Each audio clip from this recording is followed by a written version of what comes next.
وقتی اللهم کل ولیک رو میخونید دارید در واقع ارتباط میگیرید با امام زمانتون. فرمودند ما رو دعا کنید ما هم شما رو دعا میکنیم.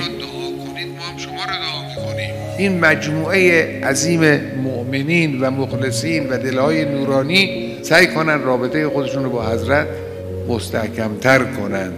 استحکام رابطه لازمش این نیست که کسی خدمت حضرت برسه، نه، لزومی ندارد.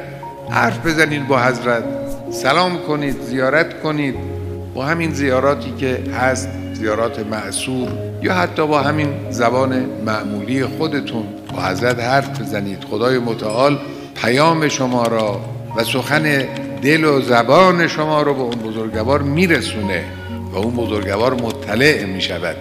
تشکیل نظام جمهوری اسلامی یک مقدمه است، تحقق یک وعده کوچک و نزدیک است برای اطمینان به تحقق اون وعده بزرگ که از دسترس ما دوره و نمیدونیم زمانش کی هست. از خدای متعال بخواهید اون وعده رو محقق کند.